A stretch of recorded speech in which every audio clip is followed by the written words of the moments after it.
Si Monkey D. Dragon ang current Rain God sa One Piece verse at sinasalakay niya ngayon ang Holy Land ng Marijoa kasama ang kanyang revolutionary army. Hence the reason kung bakit ipinatawag nga ni Imu at ng Gorosei ang captain ng Holy Knights, itong si Shamrock na kasing lakas ni Shanks dahil nasa peligro na daw ang Holy Land ngayon.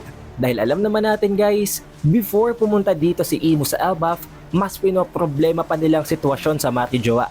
And it seems after ng revelation sa Rain God na si Zaza, alam na natin ngayon kung ano ang Devil Fruit ability ni Dragon at kung gaano siya kalakas. Ang rason kung bakit kinatatakutan siya ng world government, the most dangerous and most wanted criminal. Tulad na lamang ni Rain God Zaza na kinatatakutan ng world government, ng mga Holy Knights, ng mga Celestial Dragons. Nai-explain before nitong si Killingham na pinakakinatatakutan talaga ng mga Celestials itong si Rain God Zaza. Hindi ang Sun God, hindi ang iba pang mga gods, kung hindi ang Rain God mismo. Kaya nga nang gumana ang ability ni Killingham nang hindi niya inaasahan, subconsciously dahil sa power up ng Omen na ibinigay ni Imu sa kanya, itong si Zaza ang nagmanifest. Ang pinakakinatatakutan nilang lahat. Maging ni Summers, siguro maging ng iba pang mga Holy Knights. Pero bakit nga ba? Most likely dahil hindi lang ito kayang kontrolin ng tubig, hindi lang ang ulan, kung hindi ang lahat ng tubig sa buong mundo kasama ng seawater. At alam nyo naman guys, seawater ang kahinaan ng mga Devil Fruit users. Tulad ni Luffy guys, nakita natin na dahil siya nga ang Sun God, napakatindi ng influence niya sa environment. Surely hindi basta pagkontrol lang ng tubig ang kayang gawin ng Rain God. Kaya naman, kung kaya din niyang kontrolin maging ang seawater, literal na napakalakas niya kontra sa ibang mga Devil Fruit users. Ngayon dahil na-reveal na si Zaza ang Rain God, napakarami sa mga One Piece fans ang nagsasabi na hindi daw pala Rain God si Dragon. But remember guys, si Zaza possibly ay ang pinakaunang Rain God, na possibly siya talagang Rain God at hindi nanggaling sa Devil Fruit ang ability niya. Siguro tulad ng Sun God Nika after niyang mamatay, ang will niya ay nag-turn sa isang Devil Fruit na nakain ni Luffy. Na eventually ngayon, ang nakakain ng fruit ni Zaza ay itong si Dragon. Paano natin yan nasabi?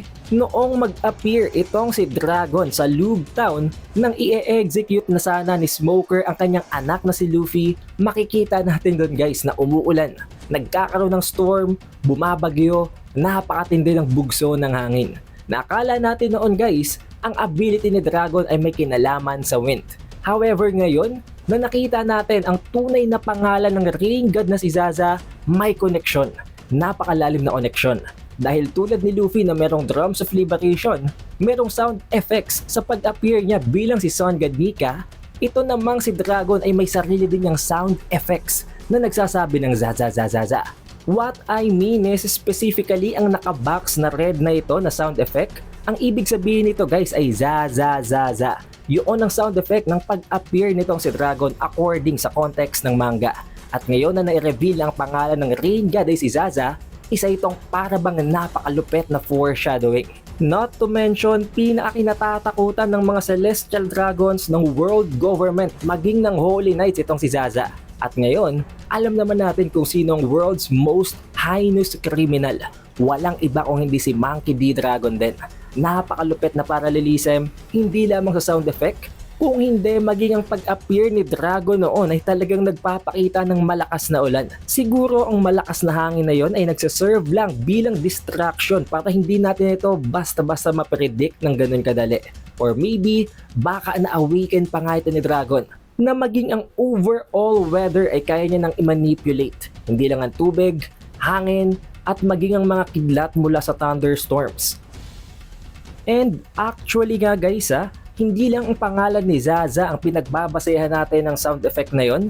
Sa pinakahuling panel ng chapter 1182 kung saan nagmanifest na nga si Zaza after siyang isamo ni Killingham, makikita din natin ang same sound effect na yon. Ang Zaza, kaparehong-kapareho ng sound effect na i-feature nang mag-appear si Dragon sa Lug Town. Hindi lang ang pangalan, ang sound effect parehong-pareho din. Ngayon, assuming all of this is true, na siya talagang Rain God at inaatake niya ang Marijoa, kakayanin ba siya ng world government? Lalong-lalo pat alam natin na kung kokontrolin nitong si Dragon ng seawater, lahat sila walang magagawa sa kanya. Siguro ang iilan lang na nagre-rely lang sa kanilang haki. By then, siguro na-realize ng world government at nitong si Imo kung gaano kadelikado itong si Dragon. Kaya ipinatawag nila ang captain ng Holy Knights na itong si Shamrock. Dahil kahit ano namang gawin nila, ng Gorosei, kapag ginamitan sila ng seawater, wala silang gagampanan.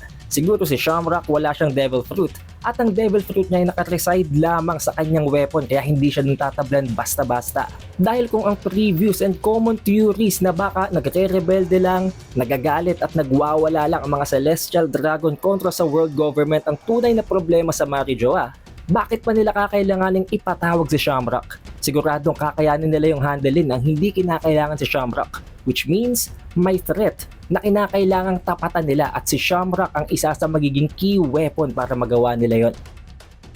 Napakatindi nito kung sakaling totoong si Dragon nga ang Rain God, dahil ibig sabihin lang nito ang tatay na si Dragon ay ang Rain God at ang Sun God naman ay ang kanyang anak na si Luffy. Also, kung i-interpret natin in a different, deeper way ang sinabi nitong si Killingham, possible lang ibig sabihin ni Killingham na pinauulanan, nire-rain down ni Zaza ang lower realm.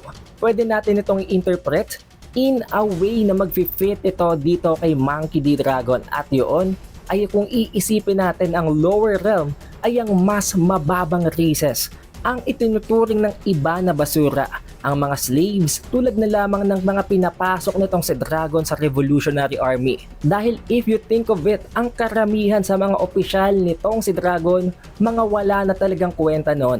Niligtas lang niya, ginawa lang niya ng paraan para makabangon muli at ngayon isa na sila sa pinakinatatakutan ng world government. At kung iisipin nyo din guys, maging itong si Dr. Vegapunk, mataas talagang tingin dito kay Dragon. Kino-consider niya na kayang i-shake ng Revolutionary Army ang buong mundo. Paano niya yung mapupull off kung wala siyang ganon kalakas na ability? It would only be possible kung isa talaga siya sa mga gods. At siya nga pala guys, clarify ko lang, hindi pala za ang sound effects na yon. Kung hindi, mahabang za lamang. Like za at hindi za. Pero nandun pa rin yon, pareho pa rin sila ng sound effect at may connection pa rin yon sa pangalan ng original na Rain God na si Zaza. Pero what if hindi talaga si Dragon ang Rain God? Sino bang ibang possible na maging Rain God sa loob ng kwento? I can only think of two other characters, yung si Nami at itong si Vivi. Dahil pareho din naman silang may potensyal. Si Nami alam natin na napaka-OP lalong-lalo na pagdating sa navigation, sa pag-predict ng weather patterns at sa iba pang bagay na may kinalaman sa pagbasa ng weather. At kay Vivi naman, napaka-obvious ang bloodline connection niya bilang ang descendant ni Lily na talagang napakalapit dito kay Imu. But who knows? Also, don't worry guys dahil this upcoming Tuesday maire-release na natin ng spoilers para sa chapter 1183. Kaya para ma-notify kayo pag-release ng video na yon, siguraduhin nyo lang na naka-like, naka-subscribe at na rin yun ang bell button. It is the Updated Weeb and I will see you guys on the next one.